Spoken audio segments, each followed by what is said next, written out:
In 1889, when Karl Tanzler was just 12 years old and living with his family in Dresden, Germany, he had a very strange dream. In this dream, he found himself in this black void. Wherever he looked, it was just nothingness. And then, behind him, he heard footsteps. And so he whips himself around, and he looks, and there's this woman dressed in this big, puffy, elegant white dress walking towards him out of the darkness. And when she walks right up in front of him, she comes to a stop, and she introduces herself as Anna Constantia von Brockdorf, who was a real person in the early 1700s. She was a noblewoman in Germany, and she would tell Karl that she is actually a distant relative of his, and that she was here to pass on a very important message. Karl was rooted to the spot. He didn't know if he should be afraid of what she was going to say, or excited, or nervous, but before he could decide, Anna had already turned and was pointing in the direction she had appeared out of. And so Karl turns and looks in the direction she was pointing, and out of this blackness, out of this void, came this woman's face. It was a face detached from a body. It almost looked like a floating picture of a woman's face. And as this face floated closer and closer to them, Karl was immediately struck by just how beautiful this woman was. Her hair was jet black like a raven's feathers, and her skin was white like porcelain. But there was something off about this woman, this floating face. She looked sad and kind of frail. And so as Karl found himself staring at this face, which was now right next to them, Anna spoke to him again, and she would tell Karl that this woman, the floating face, she's going to appear in your life later on, and it is your mission given by God to save her. She's going to be very ill, very sick, and you need to find a way to keep her alive. Then Karl, in real life, woke up, and immediately he was struck by just how visceral that dream had been. It really felt like that had just happened to him, but after a few moments it seemed like, okay, that was just a dream. But unlike other visceral dreams he had had in the past, this one did not gradually fade from his memory. Instead, over the course of that day, the memory specifically of the raven-haired woman's face really seemed to become more clear and more concrete in his mind, to the point where at the end of that day, he could easily remember exactly what she looked like. Over the following days and months and years, Karl periodically would have this same dream, this same vision of his distant relative Anna, who would come out of the void, and she would remind him to be on the lookout for this raven-haired woman when God sent her to him. But despite these constant reminders in his dreams, and Karl being ever vigilant to look for this raven-haired woman in real life, he never actually found her. He never met this woman he was supposed to save. Fast forward to 1926. Karl was 39 years old. By this point, he had gotten married, not to the raven-haired woman, but instead to a local woman in Dresden, and the pair had had 2 daughters together, and they lived a simple life, and,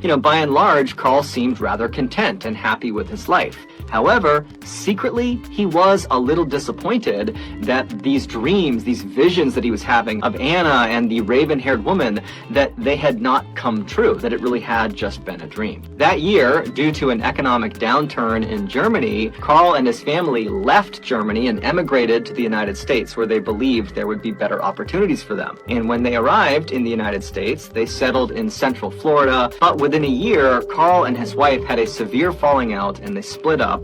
And so Karl would leave the family home in Central Florida, and he would resettle several hundred miles south in Southern Florida in a town called Key West. And it would be in Key West that Karl would get a job as an X-ray technician at a local hospital, and it would also be in Key West that Karl's life would change forever. Less than a year after settling in Key West, Karl was at the hospital going about his day when an older woman walked into the office, and she said to Karl that she was there to get her daughter, her 21-year-old daughter, an X-ray of her chest, because her daughter apparently couldn't stop coughing and they were concerned about it. And so Karl began doing the paperwork with the mother, when suddenly the daughter came into the office. And as soon as Karl saw her, he knew immediately that she was the raven-haired woman from his dreams. She walked in and she sat down in a chair, and Karl just stopped what he was doing and stared at the daughter.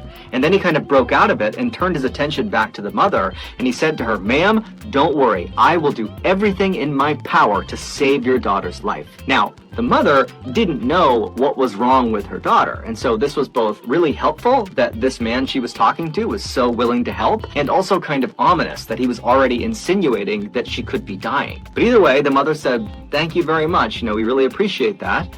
And so Carl and the mother, they finished their paperwork, and then Carl quickly left from behind his desk and hustled over to the daughter, and he introduced himself, and he reiterated that she was in good hands. And the daughter was a little bit weirded out by this, but she was polite and said thank you, and she said her name was Elena. And so Carl would take Elena and bring her back and give her the x-ray, and unfortunately he would discover through this x-ray that she had tuberculosis. Today, that disease is easily curable, but at the time, that was a death sentence. When Carl saw this, though, in a weird way, it almost made him happy, because this was another indication that, this really was the raven-haired woman from his dreams. Not only did she look the part, but she also had arrived in desperate need of help. And so now Carl needed to find a way to save her, even though he was just an x-ray technician. He was not a doctor, and so he had no clue how to begin to treat tuberculosis. But that didn't stop Carl. Over the next year, Carl would be in touch with Elena and her family on a near daily basis, updating them on all of the new techniques to fight tuberculosis that he was doing all this research on, and he would tell them about experimental procedures and drugs they could try, even sometimes paying out of pocket for them to go try them. He would also bring Elena into the office as often as he possibly could to x-ray her again and again and again to see if perhaps she was making good progress. But unfortunately, over the course of that year where he was doing everything he could, it just didn't work. The disease ravaged Elena's body, and on October 31st, 1931, so roughly a year after Carl had first met Elena would unfortunately pass away. Elena's family was devastated by this, but their grief didn't even compare to Carl's grief. It was like Carl had lost his life too. He couldn't believe he had failed his mission and let the raven-haired woman die. When it came time to bury Elena, Carl said, "Let me pay for the most elaborate gravesite we can possibly make. Let me set up a mausoleum for her." A mausoleum is an external building that sits in a cemetery that effectively serves as a kind of shrine to the deceased. And so her family, they understood that Carl had become very, very close with Elena, although they didn't fully understand the relationship, but they did understand she meant a lot to him, and so they agreed to let him do this. After Elena was buried inside of this small temple that Carl had built for her, Carl began spending virtually all of his time kneeling inside of it, crying and begging for Elena's forgiveness. Elena's family was well aware that Carl was doing this, and at first they kind of just let it happen, but after several months, they began to tell Carl, you really need to let her go. You need to begin to move on. But Carl refused. In fact, over time, he only became more and more obsessed with Elena. Finally, after 7 years of Carl doing this,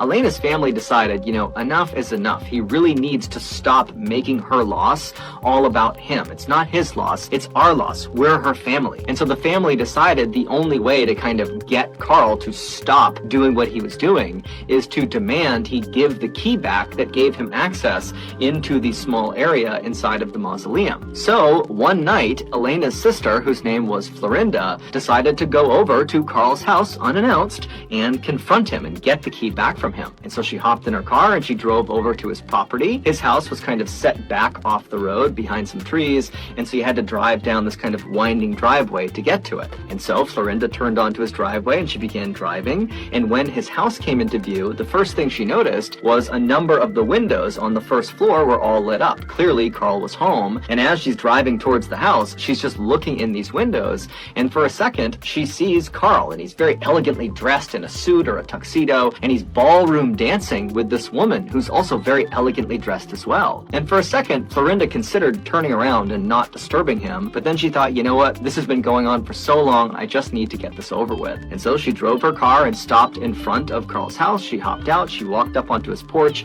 and she knocked on his front door. Inside, she could hear music was clearly playing, but just a few seconds after she had knocked, the music was cut off, and then no one came to the door. And so Florinda knows there's people inside this house, and so she knocks again, but again, there's no movement in the house. It's just silent, as if the people inside are pretending not to be there. And so finally, frustrated, Florinda knocks on the door a third time and says, "Carl, I know you're in there. I have to talk to you about my sister. Please come out here." And so finally, she heard the shuffling of feet, and then she heard the sound of the door unlocking, and it opened up just a crack.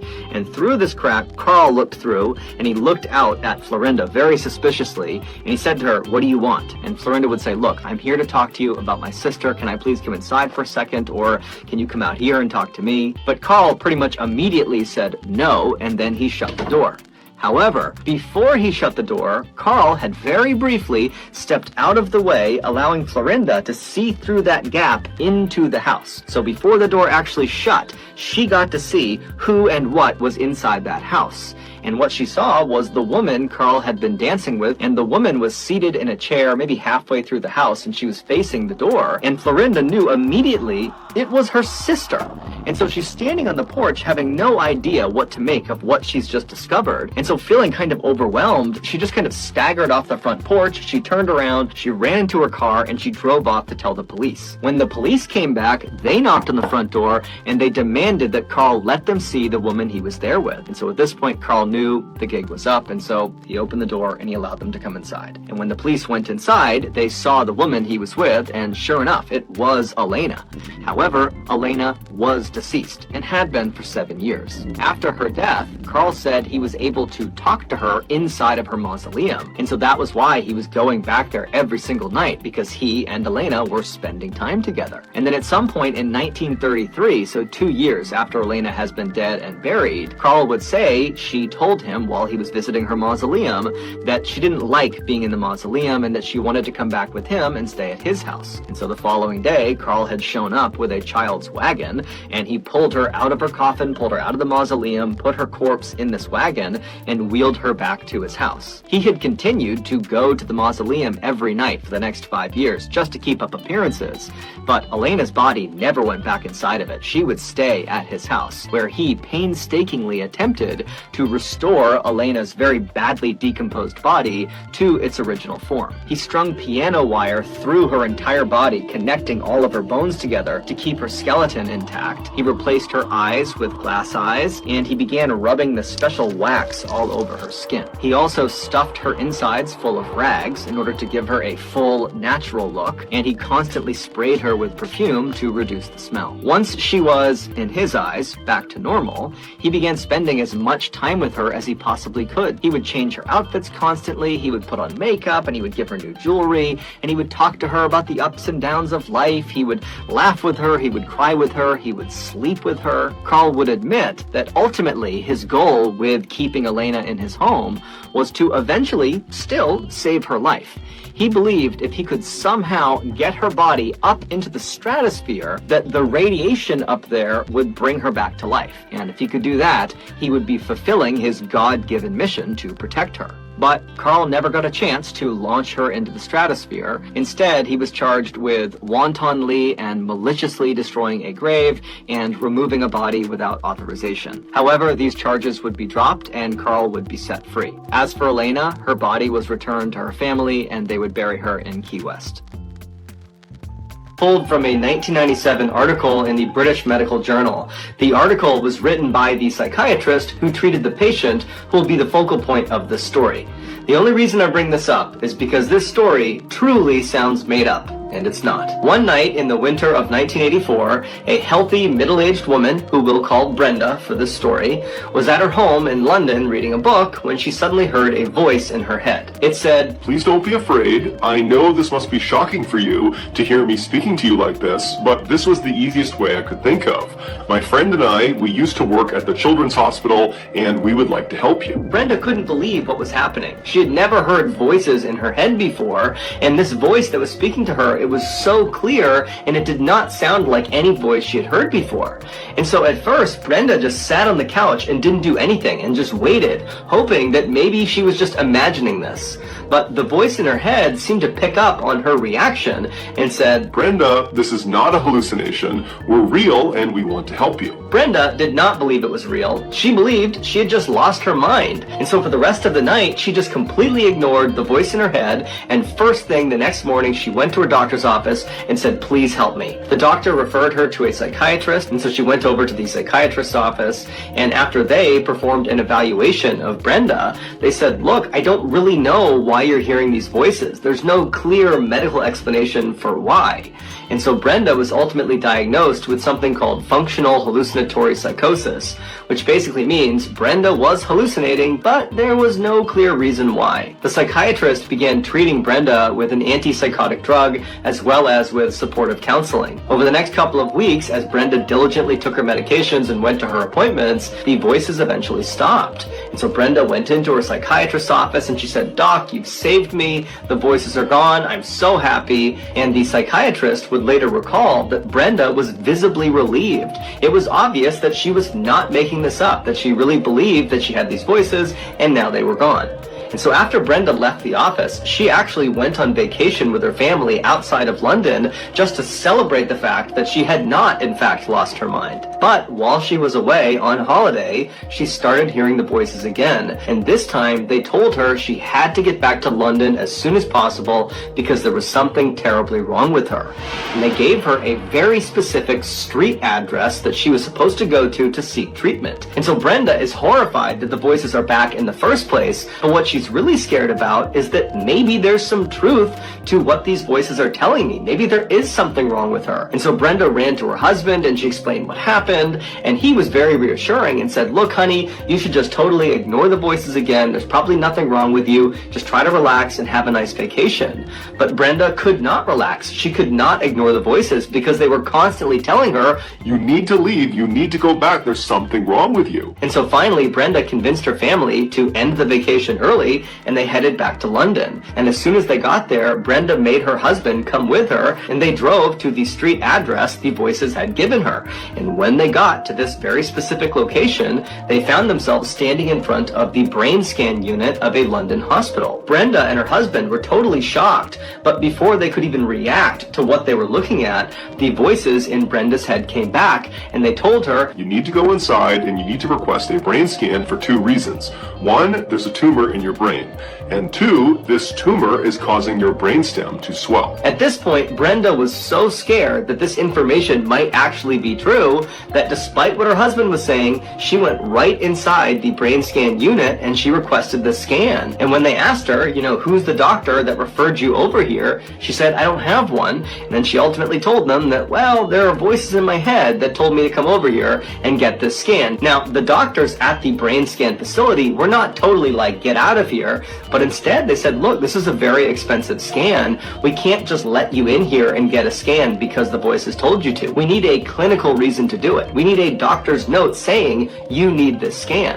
And so they turned Brenda away, and Brenda now is just a complete wreck. She ends up calling her psychiatrist, and she explains the situation about getting this address and being told to get this brain scan. And after a few minutes of hearing her story, her psychiatrist says, "Okay, you know what? I will call over and I will get you an appointment to get a brain scan because I want you to be at ease, and it seems like this is probably the only way we're going to be able to do that." And so after this conversation, the psychiatrist got in touch with this hospital, and he requested the brain scan for Brenda. And about a month later, Brenda went in, she had the scan done, and sure enough, she had a brain tumor and her brainstem was swollen. The doctors couldn't believe it because Brenda was showing absolutely no signs of having this condition. And so they told her that, "Well, you can just wait and see what happens. This might not have any effect on you, and so you can just wait to see if you get symptoms eventually, or we can go in and do the surgery and remove this tumor, but of course, doing brain surgery comes with some very significant risks." After thinking it over with her family, Brenda decided to go with immediate surgery,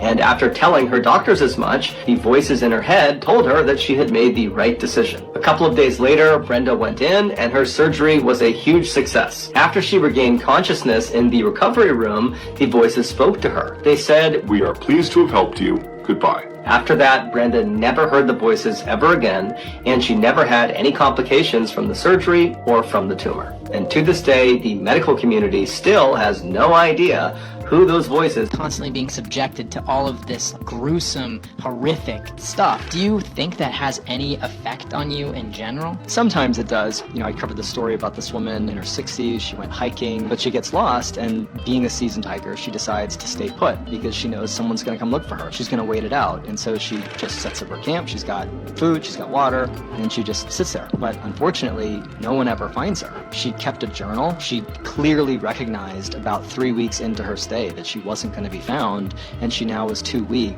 She couldn't realistically attempt an escape, and so she knows she's going to die. But the way she wrote in the journal was so profound. All of it was for her kids, for her husband. The language was so like positive. The grace that she handled the ending with, it was incredible. And she reminded me so much of my mom. And that one just really messed me up. It feels like I'm seeing a bit of my life in this story, and those are the stories that stick with you. There are some insane stories out there from service members all over the world, but many of them are not public because these stories are sort of sensitive and totally defy belief. But we now have a brand new podcast at Ballen's Studios that's beginning to unravel these stories. The podcast is called Wartime Stories, and it's like the strange, dark, and mysterious meets the battlefield and beyond. Take a listen, and when you're done, be sure to give Wartime Stories a follow on any podcast platform. They're everywhere, and they are free. Enjoy. During my own career as a Marine, I heard all kinds of war stories. But if you spent any time in the military or around military folks, you may have also heard one or two stories that were much more difficult for people to open up about. And I'm not just talking about traumatic experiences. I'm talking about the things that service members encounter. Things that keep them awake at night. Things they just cannot explain. My name is Luke LaManna. From Ballen's Studios, this is Wartime Stories, a new, immersive weekly podcast that is a mix of horror, mystery, and awe-inspiring tales, where the strange, dark, and mysterious meets the battlefield and beyond. Follow and listen to Wartime Stories now, wherever you get your podcasts. New episodes every Monday.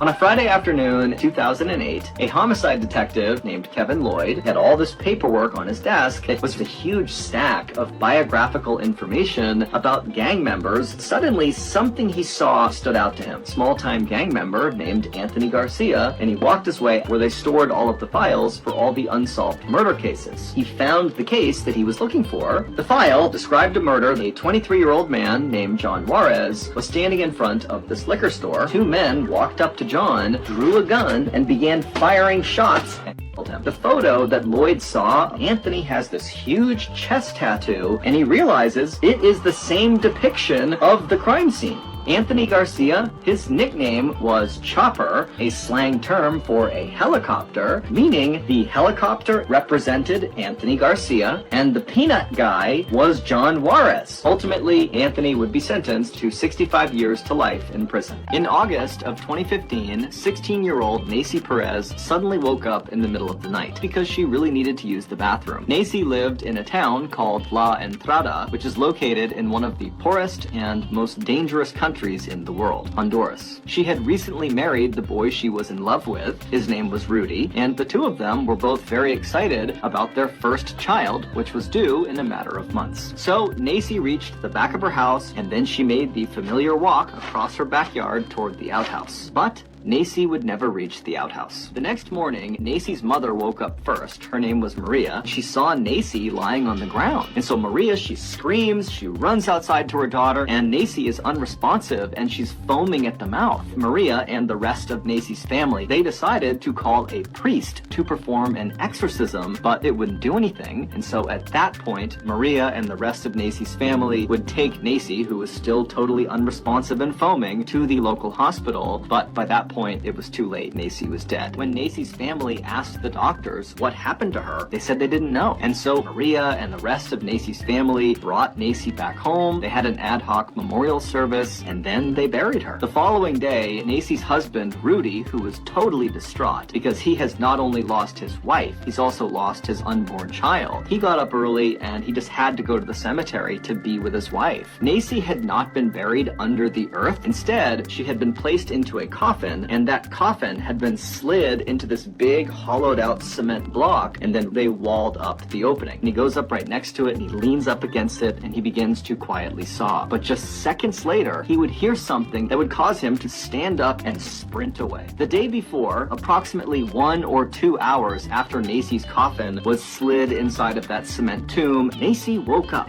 She was never dead. It's unclear what originally caused Nacy to collapse outside of her house, but whatever the case was, the doctors at the hospital got it wrong. When Nacy was brought to them, she was not dead. And so when she woke up inside of her coffin, she began shrieking and trying to pound up against the inside of these tight walls, and at some point she shattered the glass window that sat in her coffin. And so she stayed like that, screaming and trying to fight her way out for over 24 hours, but nobody heard her. Until her husband, Rudy, he leaned up against her tomb, and that's when he heard the sound of his wife calling out for help. Rudy instantly ran and got help, and he and his family came back, and they broke open the side of this tomb, and they pulled Nacy's coffin out, and even though she was now unresponsive, she had a faint heartbeat, and so they rushed her to the hospital, but by the time she got there, she really had died. Nacy had finally just run out of oxygen, likely within minutes of her husband finally hearing her screams. Just before midnight on August 20th, 2012, a 19-year-old college student named Rose Marr and her best friend, 19-year-old Elizabeth Nass, walked down Main Street in their hometown of Ellicott City, Maryland. It was their last night together before they each would head back to college in separate states. They decided to grab a few beers, despite being underage, head on over to their favorite hangout spot, a train trestle that ran over Main Street. A train trestle is literally a bridge, but for trains. This train trestle was not like some secret daredevil hideout spot. Lots of kids in town, including Rose and Elizabeth, had been up here many, many times. And while there was an active train track that ran across it, the ledge on the trestle where everybody would sit when they were up there was several feet away from the tracks, kind of safely out of the way. You could be up there looking down over the town, and a train could literally pass right by you and not affect you. So Elizabeth and Rose climbed up onto the train trestle and took their seats along the ledge, safely away from the tracks, and then they cracked open a few beers and began talking about their upcoming semesters and what they were looking forward to and really how much they were going to miss each other. And then at some point, Rose pulled out her phone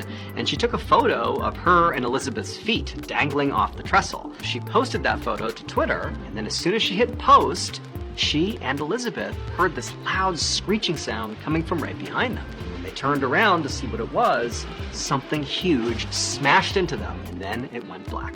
That loud screeching sound was the sound of a train passing by right behind them. But remember, the tracks are set far enough back that, the train, it couldn't hit them. The train was not the thing that hit these two girls. Instead, it was something truly unfortunate that happened to them. When that train passed by the girls, it partially derailed. Several of these cars basically toppled over to their sides. And some of those cars that toppled over were carrying thousands of pounds of coal. And these were open cars, and the coal smashed into Rose and Elizabeth and fully buried them. It was like they were under an avalanche, but not of snow, of coal. And so by the time the girls were pulled out of the coal, they were already dead. Rose and Elizabeth were the only two fatalities from this derailment. Their families would later sue the railroad company alleging negligence, and each family would receive a settlement, though the exact amounts were never disclosed. 21-year-old Otto Warmbier was a gifted student at the University of Virginia. He had a passion for seeing new and faraway places, and so one day when he was on campus and he saw an ad for a trip going to one of the most secretive places in the world,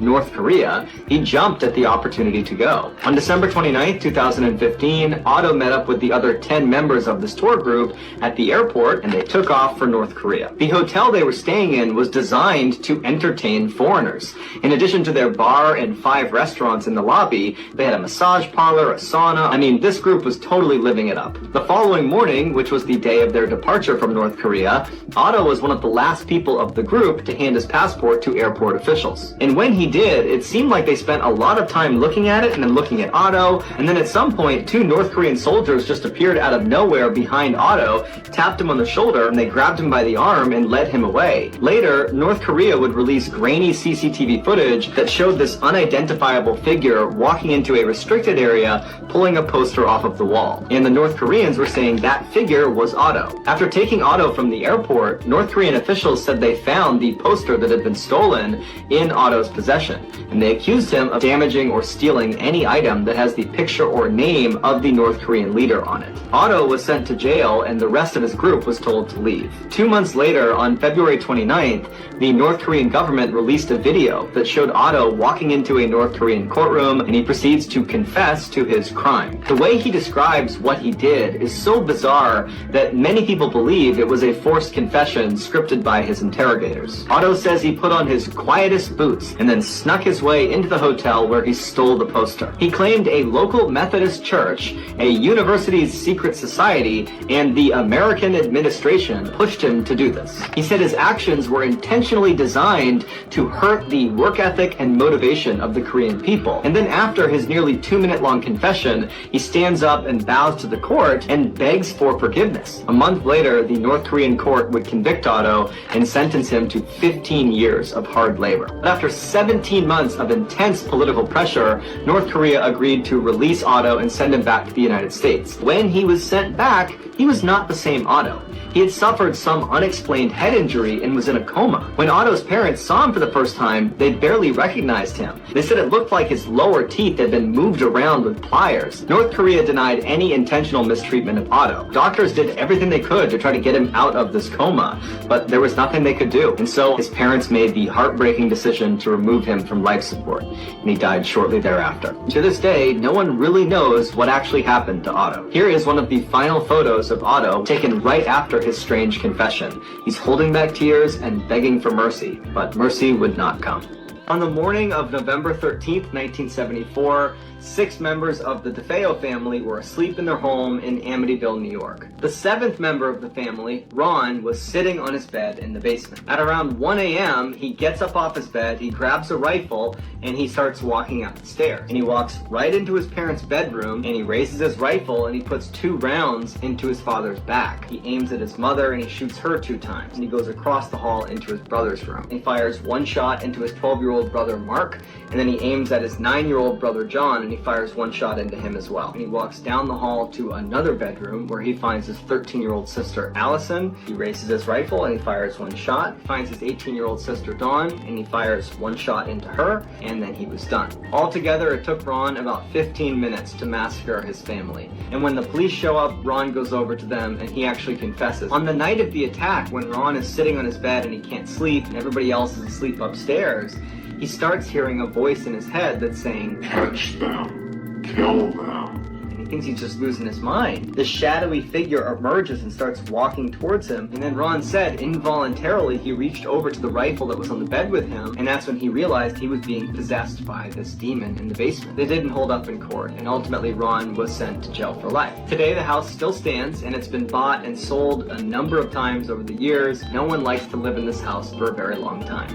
10 days later, Dylan's body was found in an area nobody was searching. In fact, he was found by accident. He was located outside of town, high up a hill in a dense forest, which in order to get there, he would have had to walk the opposite direction of the gas station. But the case gets even stranger, because on the day Dylan went missing, there was a lot of snow on the ground, which meant people would have made tracks. But where Dylan was found, there were no tracks anywhere near him. No footprints, no tire tracks, nothing. It was as if someone had dropped him out of the sky. Another strange element of this case is Dylan was found without pants and without boots on. This led investigators to believe Dylan must have somehow made his way to that spot on the hillside in that forest without leaving any tracks, and then once he was there, he removed his pants and his boots. Except dozens of police officers and sniffer dogs were never able to find those pants and boots, despite the fact they should, in theory, be in that immediate area where he took them off. As a result, we may never know the truth about what happened to Dylan. On August 2nd, 1963, 4-year-old Bobby Pankman, along with his 2 older brothers and his 2 parents, headed off to a camping resort on Deep Lake in Washington State. The following day, Mrs. Pankman, whose name was Edna, decides she wants wants to take her 3 sons to this beautiful little waterfall. So they walked for a little ways. She saw the ground looked pretty rough, and Bobby, her youngest, the 4-year-old, he didn't have shoes on. He was going through a phase where he refused to wear shoes. It seemed like this might be too much for him to walk on. And so she told Bobby to wait on the road, and she told her other son, Jimmy, the 6-year-old, to wait next to him while she and Bill, the 10-year-old, would check it out for a couple of minutes, and then she would come back, and then they would go down and look at the water. Now, the distance between where Bill and Edna and where Bobby and Jimmy were was only about 10 feet. And so Jimmy is sitting next to Bobby, and he's getting increasingly more and more restless. He got up and left his brother. And as soon as Edna saw him, she was mad at him, and she goes, "What? You left Bobby up there? Come on." And so they turned around after about 60 seconds and went right back up. And when they got back, Bobby was gone. There's no trace of him. And very quickly, a big search was launched. There was nothing there. The search for Bobby was called off after 7 days. Realistically, if a person was going to abduct Bobby, they had to have been planning it all in a 2-minute window. And investigators, they thought it does seem pretty unlikely that a person did this. They moved on to animals, and they said maybe a bear took Bobby. And so they brought out bear-sniffing dogs to search the area for signs that a bear had been there, and there hadn't been. Plus, there was no blood anywhere around the area where Bobby had been taken. There was no drag marks. While we probably will never know what happened to Bobby, it does seem likely that something took him. At 12:20 a.m. on August 17th, 2020, a police sergeant named Kevin Bingham was sitting inside of his cruiser in a parking lot in Scottsdale, Arizona, when he heard a strange sound. At first, it sort of sounded like a woman screaming, but then it kind of morphed into more of like a screech, and so he decided he would go investigate. And so just ahead of Sergeant Bingham is this huge health club, and then behind it was an outdoor pool area, and right away he hears more screeching, and immediately Sergeant Bingham can tell it's coming from inside of the enclosed pool area. Suddenly, the noises changed, and it went from just being these guttural, high-pitched screeches to somebody yelling out a single word, help. Grabbed his radio and called for backup. 2 minutes later, another officer showed up, and Bingham and the other officer ran inside. Right in front of them are these 2 pools. There's this huge lap pool, no one's in it, and then next to it is another pool, and so the officers are looking at each other like, where is this person? But just then, the cries for help began again. It was coming from a 3rd shallow pool with 2 water slides going into it. It sounded very much like this person must be in or near these slides. There's 2 slides. There's one slide, which is blue, and it's an open top, but the other slide, the red slide, was a tube slide, and so the 2 officers went to the base of the red slide. Sergeant Bingham tells the other officer, hey, stay right here at the foot of the slide. I'm gonna go up and go down the slide. We'll meet in the middle, we'll find this person, and we'll get them out of here. And he begins slowly making his way down the slide, and at the same time, his partner at the bottom began making his way up the slide. But then suddenly, both officers come face to face right in the middle of this red slide, and there's nobody there. And so at this point, both officers are totally freaked out. And so Sergeant Bingham and the other officer start screaming out for this person, like, hey, tell us where you are. But in response, they just continue to get more and more desperate sounding screeches. Sergeant Bingham went over to the blue slide, and he began going up the slide. Now, this slide was not a straight slide. It actually went around in the middle like a corkscrew. And about halfway up the corkscrew section, he doesn't see anybody, but then something catches his eye just below him, and he could not believe what he saw. It would turn out, earlier that night, a 32-year-old man named Ryan Kelly, who was naked and high on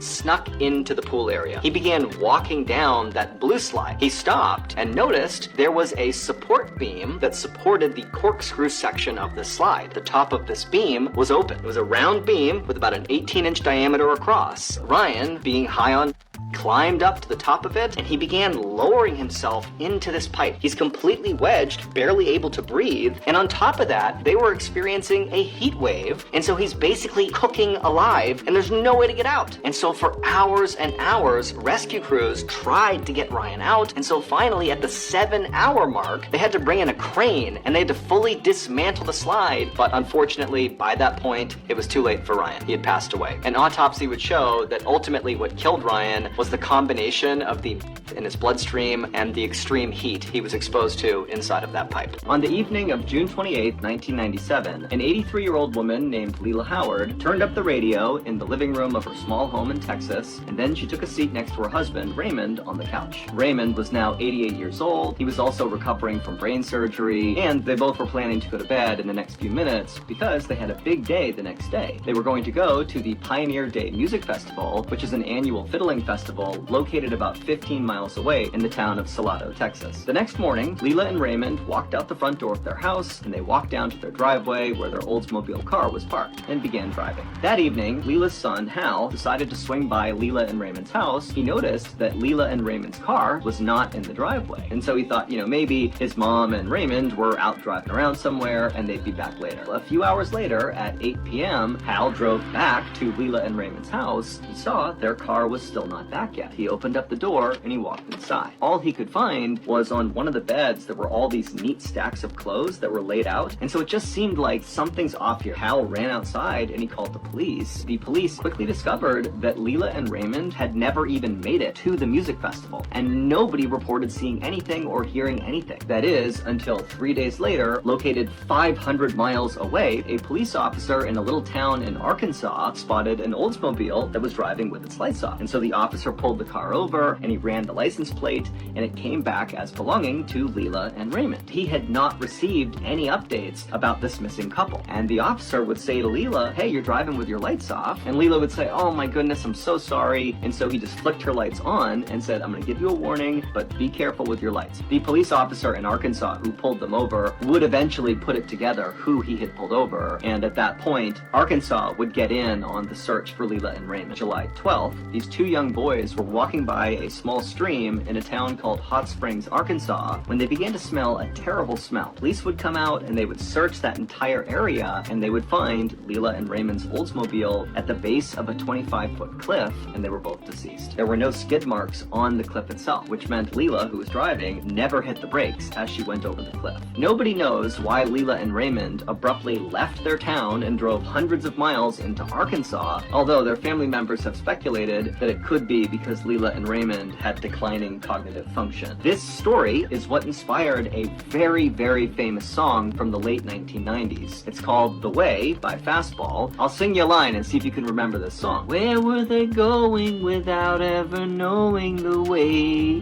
Anyone can see the road that they walk on is paved in gold. It's always summer, you'll never get cold. You'll never be hungry, you'll never be old and gray. Boom, there you go. If you know the song, now you know it's got a pretty intense backstory. Pauline Dakin always suspected that there was just something off about her family. When she was 5 years old, her parents, Ruth and Warren, separated. When Pauline was 9, her mother told her and her brother that they were going to go on a vacation to Winnipeg, and they drove all the way to Winnipeg, and Ruth informed her children that they were actually never going back to Vancouver. When Pauline was 23 years old, her mother called her and said, "Hey, I'd like to meet you at a motel. I'm finally ready to tell you everything about your childhood." When they went inside, there was a man. His name was Stan Sears. Pauline's mother confessed that, in fact, she and Stan had a secret relationship. Her mother explained that the reason they had had to move so many times was because Pauline's father, Warren, was actually a mobster. Pauline's mother found out she had a hit put on her head. Stan also found out that he had a hit on his head, and Pauline's mother said that the authorities moved us into a special witness protection program. It's referred to as entering the weird world. Pauline started to doubt this whole mafia thing was even true. And so Pauline called her mother and very convincingly told her, "Someone just broke into my apartment. I think it was someone from the mafia." And just a couple of minutes later, Pauline's mother called back and said, "I spoke to Stan and he spoke to the undercover agents, and they said that 2 men from the mafia broke into your house today." Pauline realized it was all made up. It would turn out Stan was suffering from something called delusion syndrome, and during his relationship, he passed on his delusion to her. And so even though Pauline never got an apology from her mother, Pauline ultimately made peace with the situation by writing a best-selling memoir called Run, Hide, Repeat. Armin Meiwes seemed like a really good guy. He mowed his neighbor's lawn, he offered to fix his friends' cars, he would host these great dinner parties at his house. But underneath that charming outer layer, Armin Meiwes was a deeply disturbed individual. In 2001, Armin would place an ad on the internet seeking a young, well-built man that is looking to be slaughtered and then consumed. Meiwes actually got a lot of replies to this, and people acted like they were interested, but I think people were just responding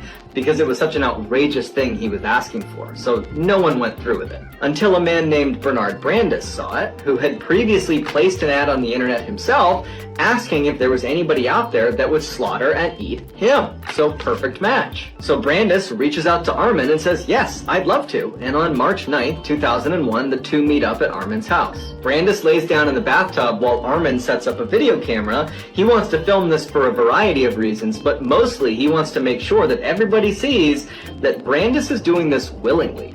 On camera, Brandis gives Armin the go-ahead. Initially, Armin tries biting into Brandis, but apparently he was too chewy, so Brandis suggests he gets a knife. After successfully removing a piece of Brandis, Armin fries it up in a pan, and the two of them begin to eat it. But apparently it was too burned to either of their liking, and they would feed that piece of him to the dog. At this point, Brandis is in and out of consciousness because he's losing a lot of blood, so Armin decides to take a break and go to his room and read a Star Trek book. When Armin goes back in the bathroom, it's clear that Brandis is still alive, but he's on the verge of death. So, after much deliberation and quite a bit of praying, Armin ultimately ends Brandis's life and then proceeds to butcher him and put all of his meat into a freezer. Over the next 10 months, Armin would consume over 44 pounds of Brandis. In December of 2001, Armin put another ad online seeking somebody else that wanted to be eaten, and that ad would get sent to the police, who would go to Armin's house. They would find Brandis's remains behind pizza boxes in the back of his freezer, and they would arrest Armin. Despite showing police the videotape that showed Brandis repeatedly consenting to what was happening to him, Armin was still given a life sentence. This is the picture that Brandis put online in hopes that it would attract someone that would want to eat him. And this is the bathtub where Armin Meiwes would grant Brandis that wish. In 2004, wildland firefighters were called into a forest in central Idaho to combat an emerging fire. By the time the crew arrived at this forest, it was clear this fire was spreading a lot faster than they anticipated. As a result, Mike, who was the assistant superintendent of this particular crew, he said he was going to hop on the ATV and drive off way ahead of them to see if they needed to spread out farther to stop this fire. Takes off down this ancient-looking logging road. Mike had made it about a half mile down this trail when he noticed out of the corner of his eye a bobcat was running perpendicular to him straight out of the forest. This bobcat runs directly into the middle of the road, turns, and faces Mike in a very aggressive posture. Mike is shocked at what he's seeing. This bobcat opens its mouth and then begins screaming like a person. It stops screaming, turns and runs to a tree, sprints up the tree and climbs onto this branch that happens to be perched right over the trail he's on. If I'm going to continue going down this trail, I have to go under this screaming bobcat. And so he throws his ATV in gear, and as he got closer and closer, he just gunned it and sped underneath the branch. He turned up to look, and the bobcat had turned around and was still watching him very intently. Mike makes it about another half mile down the road before he sees something else that's very strange. He sees this little tiny cabin. I do need to stop and make sure no one's in there because there's this huge fire coming this way. And so he parks his ATV and he starts walking off the trail towards this cabin. He can tell it's not only a very old cabin, but it's almost certainly abandoned. But when he got up close, he noticed something strange. The doorknob was missing, and in its place was this shiny silver chain link that was thread through the opening around a wooden post that was right outside the door. And so he bends down to look through the space from where the doorknob should have been. There's all this furniture and it's all upside down. And he starts walking back towards the road. He jumps on his ATV, he whips it around, and he starts blazing back up the logging road. And when he turns the corner to where that bobcat was, he sees there is now a Native American woman standing in the middle of the path. And before he has a chance to do anything, this woman lets out a blood-curdling scream that is identical to the bobcat's scream. And she runs to the same tree the bobcat had climbed earlier, and she climbs up this tree and gets onto the branch where the bobcat was and perches like an animal on the branch looking at Mike. And as soon as he got close, he gunned it and went right underneath her. And he turned around and she's still on the branch facing him as he drives away. He goes back, he tells the crew what he saw, and as much as they all want to go back and see this woman and see this cabin, they know they can't. They gotta fight this fire. They do that and then they leave. A couple of days later, Mike was in a bar in the town right near the forest, and he struck up a conversation with a local. And he said, hey, do you know of any buildings that in that section of the forest. And the guy kind of laughed, and he was like, the only building I ever heard of out there was apparently some cabin where some crazy lady thought of herself as a witch, and she apparently had a bobcat for a pet. We as kids were just told to stay away from there. Besides that, I don't know. By the beginning of 2016, everybody who lived in apartment building number 12 on Shanxi Road in the big Chinese city of Xi'an knew to stay away from the woman who lived at the end of the hall on the 15th floor. The woman, whose family name was Wu, but nobody actually knew this woman's individual name, was 43 years old and she lived alone. Nobody ever came to visit her, and she almost never left her apartment. But oftentimes, residents on the 15th floor could hear this woman talking to herself. She'd even get into these big arguments with herself, where it was clear she was kind of playing the role of multiple personalities at once. They avoided her because she seemed really dangerous. One day, a few months earlier, a teenage girl was walking down the hallway on the 15th floor, making her way towards her friend's apartment, when she passed by this woman's apartment door. The door to this woman's apartment flew open, and the woman rushed outside and began screaming incoherently. She was attacking the teenage girl, and her eyes go wide, and she kind of curls her hands into claws, and then she began running down the hall towards this girl. And so the girl, she runs down the hall, and she manages to pound on her friend's door. They opened it up, the girl ran inside, and they shut and locked the door right as this woman came barreling into the door. Following this first attack, the woman on the 15th floor would routinely barge out of her apartment and chase down young women and teenage girls that were walking past her door. But sometime in early February, this woman's random attacks just kind of stopped. They couldn't even hear her inside of her apartment talking to herself. People became kind of worried about this woman, but nobody was willing to go knock on her door and actually make sure she was okay. Right around the time the woman on the 15th floor stopped her attacks and went silent, sometime in early February, an elevator inside of this apartment building broke down between floors 11 and 10. And so a maintenance crew was called out to fix the elevator, and then the work crew said they'd come back in about a month when they had the right supplies and people. A month later, this crew came back with what they needed, and they were able to lower the broken elevator car down to floor 10, and then they opened up the doors, and they were absolutely horrified at what they saw inside of that car. It's believed that shortly after this woman on the 15th floor had one of her outbreaks and chased someone down the hall, she got into the elevator and began traveling down. And when the elevator car got between floors 11 and 10, it came to a lurching stop. But for some reason, when this happened, the woman did nothing. She didn't yell for help, she didn't scream, she didn't pound on the doors, she just sat in the elevator car. This elevator crew had no idea there was anybody inside the elevator car because, again, this woman who was trapped in there was totally silent throughout their attempts to try to fix the car. This woman just sat in silence in this elevator car with no food and no water for several days until she died of dehydration, which is one of the most agonizing and slow ways to go. She just sat there and eventually died. In the 1950s, a dam was built, and after it was in place, the water that pooled above it became Lake Berryessa. During the dam's construction, the engineers realized the structure would not be enough to keep all the water in if the lake were to flood. To solve this problem, the engineers installed what's called a spillway in the middle of the lake. A spillway is like a huge drain. When the water levels in the lake are normal, none of the water will go into this drain. But when water levels reach a certain point,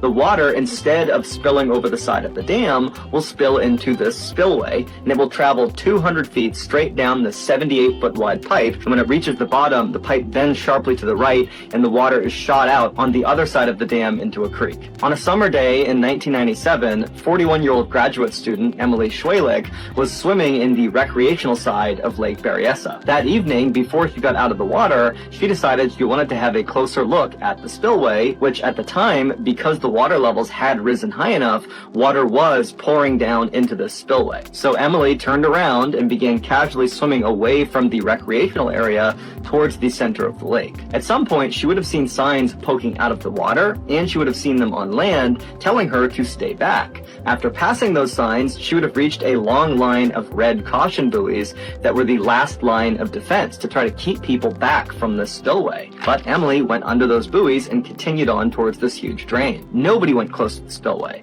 and so nobody tried to stop her. Emily made it to right before the edge of the spillway. It would have been deafeningly loud as 360,000 gallons of water poured over the edge into the spillway every second. Emily most likely was trying to get right up to the edge and then grab that outer cement lip and kind of anchor herself and then lean over the edge and get a look down into the hole. But what ended up happening is as she got closer and closer to the edge, the current picked up so dramatically that it began pulling her down into the hole. And so by the time she's over this cement lip, she had already turned around, realizing her mistake, and was trying desperately to swim away from the spillway. But it was too late. Her legs got whipped around and sucked down into the spillway, and she managed to grab onto the lip, the outer lip of the spillway, with her legs now in the spillway. Thousands and thousands of gallons of water are pouring down on her face, and so she can't pull herself back up. So she's pinned inside the spillway. People on land noticed this happening to her, but they realized there was nothing they could do to help her. If they tried to go down there and pull her out, they would get sucked in too. And so they called the authorities, who have the right equipment to pull her out. But by the time they got out there, it was too late. Emily had managed to hang on to that edge for 20 minutes.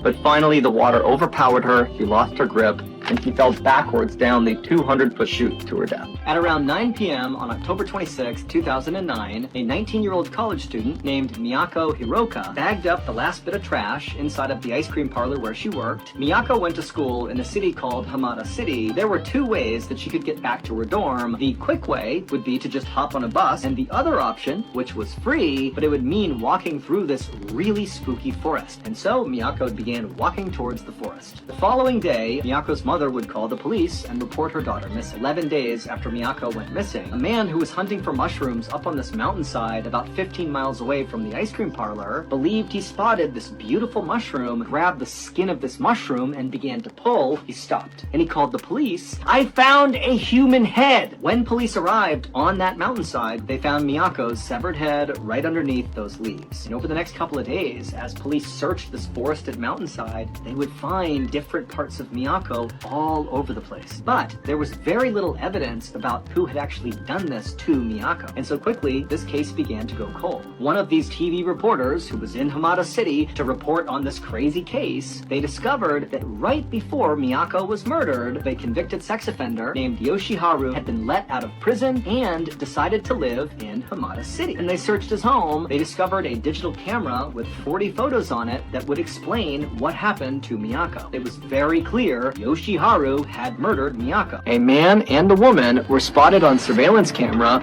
withdrawing cash from several Las Vegas ATMs using Daniel's debit card. The man and the woman would make their way to Daniel's residence, where they would spend the night. The following morning, Daniel's car was spotted leaving Las Vegas. When police finally did arrive at Daniel's residence, the police could not make sense of what they were seeing. 4 days later, police in Salt Lake City, Utah, just happened to find the man and the woman that were seen using Daniel's debit card, and after going through the man and the woman's belongings, the police would discover a video that these two had taken of themselves in the last couple of days that explained what was inside of Daniel's house. They be after murdering somebody. Wow!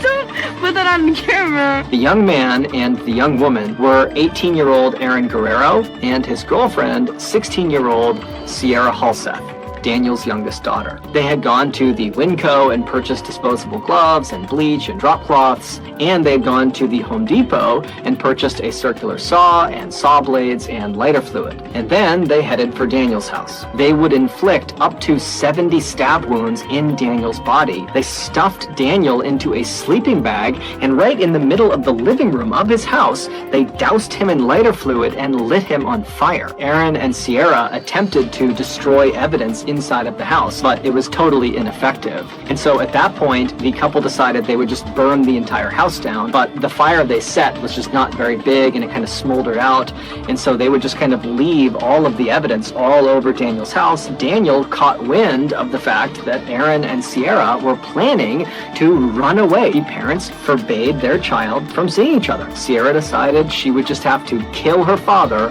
in order to get her boyfriend back. They have pled not guilty and are currently awaiting trial. One morning in February of 1987, a 45-year-old woman named Janet Overton felt really sick, kinda out of nowhere. She'd been all stuffed up, she had bouts of nausea off and on, she wasn't sleeping very well. A few weeks later, Janet suddenly woke up in the middle of the night feeling so nauseous that she leapt out of her bed and ran to the bathroom and vomited. And then afterwards, she just sat on the ground sweating and shaking. So over the last few weeks, Janet's cold had not really gone away. In fact, if anything, it had just gotten progressively worse. Now, Janet had gone to the doctor about it eventually, and the doctor had agreed with her that maybe you do have some really bad cold or some other virus here. But the only thing they told her to do was just rest and stay really well hydrated, and whatever this is, it'll just run its course. Several months later, on January 24th, 1988, Janet was at home getting ready for a whale watching trip with her 17-year-old son, and she felt horrible. Ever since leaving the hospital, no one could figure out what was wrong with her, and then eventually she'd go back home and the cycle would repeat. And so on this particular day, even though Janet felt sick as a dog, she just told herself she was gonna push through this and try to have a good day with her son on this whale watching trip. So she put on a ton of makeup, she put her hair up, slammed some coffee, and then went downstairs to meet her son. Then the two of them headed outside, walked over to the car. Right as Janet was about to grab the car door handle and get inside, she stood there for a second and then just collapsed. Janet's husband and son immediately rushed Janet to the hospital, but by the time they got there, it was already too late. Janet was dead. And so ultimately they brought in a coroner to do an autopsy to try to figure out once and for all what was going on with Janet. And as soon as the coroner cut open Janet's stomach to examine the contents, he was hit with this smell that was very distinct that instantly told him exactly what had killed Janet. As soon as he smelled it, he stopped what he was doing and contacted the police. And the police immediately sent detectives to Janet's house, and they began gathering up all these items inside the house to be tested. And the results of these tests confirmed the coroner's theory. When she was caking on all that makeup every day and chugging all this coffee to combat the tiredness, that was all just an effort to pretend this wasn't really happening. But what she didn't realize is that the makeup and the coffee were actually killing her. It would turn out there was a deadly chemical in her makeup called selenium that was slowly killing her. And then in her coffee was cyanide. Cyanide has a very distinctive smell. It smells like almonds. That's what the coroner smelled when he opened up her stomach. But these deadly chemicals did not appear in her makeup and coffee naturally. They were put there by Janet's husband. He believed Janet was having an affair, and so he set out to murder her. He first began placing the selenium in her makeup, and it was slowly killing Janet, but it was not happening fast enough. And so finally, on the day of the whale watching trip, her husband put the cyanide in her coffee, and it killed her pretty much right away. Richard Overton was convicted of first-degree murder, and he was sentenced to life in prison. He died behind bars in 2009.